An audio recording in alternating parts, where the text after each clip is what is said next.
السلام عليكم ورحمة الله وبركاته. اللهم صل وسلم وبارك على سيدنا محمد أشرف الخلق وعلى آله وصحبه وسلم. ازيكم حبايبي؟ عاملين ايه؟ وحشتوني والله، دي اليومين كده ما نزلتش فيديوهات، وحشتوني والله. وحشني الكلام معاكم. قبل ما ابدأ الفيديو ما تنسوش تشتركوا في القناة وتعملوا اللايك الحلو اللي زيكم كده. وبحب اشكر الناس الجديده اللي اشتركت عندي في القناه، نورتوني وشرفتوني.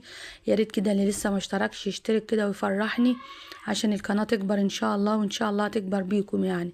النهارده روتين مسائي، حبيت اغير لكم عن الروتين بتاع يوميا كده، طبيخ وغسيل والحاجات دي. طبعا هو في غسيل وكل حاجه، بس انا ما عملتلكوش فقره الغداء والفقره الصباحيه يعني. عملت لكم، بدات من المساء بعد ما اتغدينا. قلت ايه، كان عندي شويه غسيل كده لميتهم كده من على الحبل يعني، كانوا موجودين على الحبل لميتهم. قلت اطبقهم معاكم يعني. هم مش غسيل مش كتير ولا حاجه يعني، هم شويه مش كتير يعني، بس قلت ايه اغير معاكم الروتين واتكلم معاكم يعني. الله وحشتوني كده، دي اليومين ما نزلتش فيديوهات. النت بس عامل معانا شويه كده.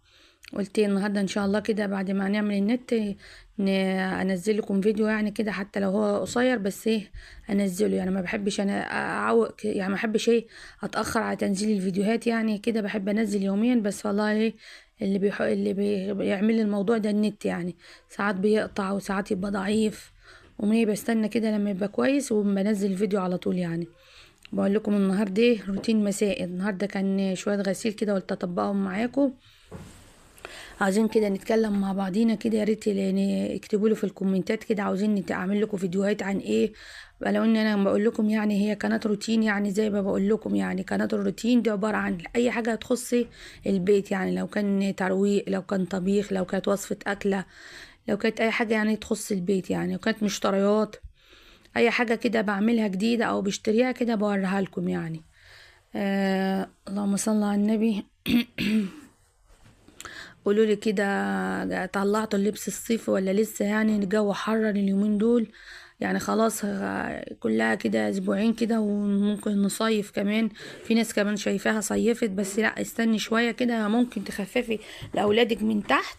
بس لسه استني شوية على تصيف اللبس الصيفي، بيبقى خفيف، وساعات بالليل كده بيبقى فيه برد كده وهوا. ما تخففوش دلوقتي، استنوا شويه. انتوا ممكن ايه تخففوا لاولادكم من تحت كده وتخلي لهم ايه البيجامه اللي من فوق بس كده. طبعا لبس الصيف عادي هيبقى محتاج مننا نشيل الصيف، نشيل الشتوي ونحط الصيف ومش شغلانه يعني، بس ان شاء الله ايه شوية كده يعني، مش دلوقتي. طبعا بعد ما هنا كنا متغدين الحمد لله يعني. برضو دخلت على المطبخ، قلت ايه شطب المطبخ. كانوا ايه بعد ما طبقت الغسيل قلت ادخل المطبخ اشطبه. انت زي ما طبعا عاودين معايا، بحب اشطب المطبخ، ما بحبش اسيبه لتاني يوم ايه مش متشطب يعني. احب اشطبه كده واخليه زي الفل، عشان لما اصحى الصبح ادخل في الفطار كده يبقى رايق وكده ونضيف ويفتح النفس كده. بلاش تسيب المطبخ في حاجة للصبح يعني، عشان ايه طبعا ما يلملكيش الشياطين، اعوذ بالله من الشيطان الرجيم يعني. دايما الشياطين تتلم مثلا لو على الحاجات اللي محطوطه في الحوض كده يعني. حاولي كده ما تسيبيش حاجه لو للظروف يعني، لا يكون مثلا انت مش قادره او وراكي حاجه مهمه يعني، او كنت بره او حاجه يعني. انا من الناس، انا ما بحبش اخرج من البيت الا لما اكون مخلصه كل حاجتي يعني. دايما كده بحب اطلع من البيت ابقى مخلصه كل حاجه ورايا، اجي كده ابقى البيت يعني والشقه نظيفه وزي الفل. محدش برضو ضامن الظروف، ممكن حد يجي معاكي من بره مثلا، إيه تتفاجئ بحد مثلا داخل عليكي كده. لازم ايه تبقى معامله الشقه بتاعتك اول باول على طول كده، عشان لو اتفاجأت بضيف عليكي فجأة تبقى ايه. حتى لو هي متكركبه شويه يعني، هي الشقه ما تخلاش من الكركبه طالما فيها اطفال، بس برضو كركبه عن كركبه تفرق يعني. طول ما اديكي في الحاجه مش هتبقى متكركبه يعني. اللهم صل على النبي. صلوا على النبي في الكومنتات كده. طبعا غسلت معاكم المواعين اللي كانت الفطاء الغدا، وغسلت كمان البوتاجاز. بس انا بعد ما غسلت المواعين وغسلت الحوض لفيت ورايا كده، لقيت البوتاجاز مش عاجبني يعني. قلت ايه اخده بالمره معايا طبعا، عشان ايه زي ما بقول لكم اطلع بره كده خلاص كده يبقى خلصت كل اللي ورايا كده وطلعت بره، ايه المطبخ يبقى نضيف.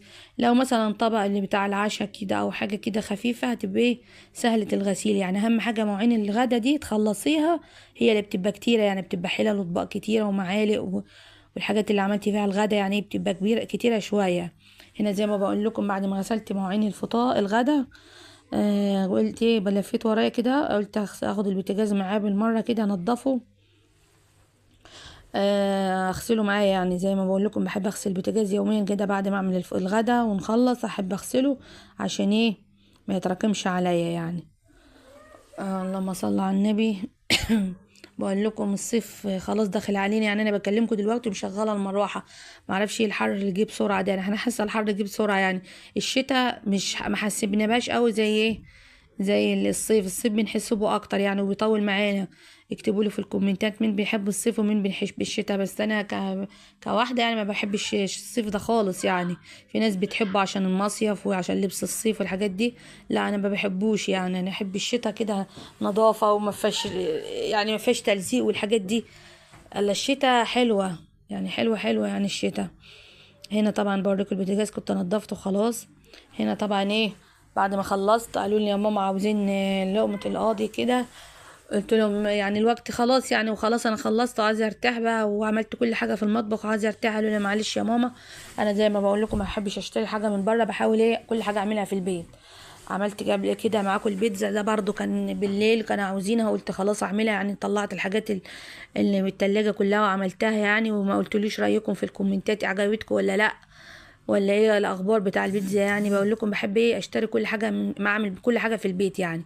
وهي الزلابيه طبعا طريقتها سهله وسريعه وما فيهاش اي مكونات. هو كان عندي كده حوالي نص كيلو او نص وشويه زياده كده، حوالي كيلو الا ربع مثلا. حطيت عليهم كيس خميره ورشه ملح ورشه سكر، ولو عندك نشا حطي معلقه، ولو ما عندكيش خلاص يعني. انا ما حطيتش عليه نشا، ده هو ده عباره عن دقيق و اللهم صل على النبي ورشه ملح ورشة سكر، يعني حوالي معلقة سكر كده بس، ما تكتريش عشان ايه. وهنا تعجنيها بمية وخلاص على كده، بس تفضلي تعجني فيها كده وهي لازم تبقى طرية معاكي، هتشوفوها معايا كمان. ولازم ايه تفضلي كده تخبطي فيها كده عشان الهواء يدخل جواها، عشان ايه لما تقليها تبقى خفيفة وهشة من جوه يعني، وما تبقى مقرمشة وحلوة كده واحسن من الجاهزة كمان. وهي من المكونات اللي انت عاملاها في البيت يعني، الحاجات دي مش شارياها من بره اكيد. كل بيت موجود في الدقيق وموجود في الخميرة وكل حاجة يعني، والسكر والملح ده موجود طبعا. هو شوية دقيق وكيس الخميرة بس. ولو ما عندكيش كمان يعني تشتريه عادي من بره يعني، نص كيلو دقيق على او كيلو الا ربع كمان، على حسب الكمية تعمليها يعني، على كيس خميرة وخلاص. وانت عملت الزلابية حابة تعملها بالسكر البودرة ممكن، حابة ترشي عليها سكر بودرة يعني، حابة تعملي بالشربات اعملي لها الشربات بتاعها قبل ما يبقى تختمر، تكون انت عملت الشربات تقليها وخلاص على كده. هي ما كملتش يعني، عجنتها ما كملتش نص ساعة، الجو لما حر قوم اختمر في يعني بسرعة يعني. شايفين هنا طبعا عليت ازاي واختمرت ومليانة فقاقيع اهو. يعني بقول لكم على ما خلصت كده حوالي نص ساعة لقيتها اختمرت. شايفين بصي طالعة ازاي كور كلها. طبعا ايه انا مش بخلانة عليكم اي حاجة بعملها في البيت بوريها لكم يعني. وانتوا كمان ما تبخلوش عليا بالاشتراك واللايك وشيروا الفيديوهات على قد ما تقدروا لحبايبكم، عشان ايه القناة تكبر ان شاء الله، وان شاء الله تكبر بيكم.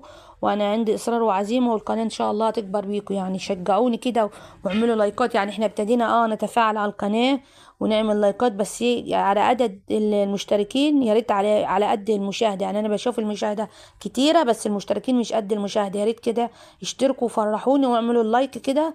انا بحب اقول لكم واذكركم في الفيديوهات عشان ما تنسوش يعني. لو لسه ما اشتركتيش دوسي على اشتراك عشان كل ما انزل فيديو ينزل لك، واعملي اللايك وشير الفيديوهات. هنا شايفه انا موريها لكم بص طالعه ازاي مدوره وحلوه يعني.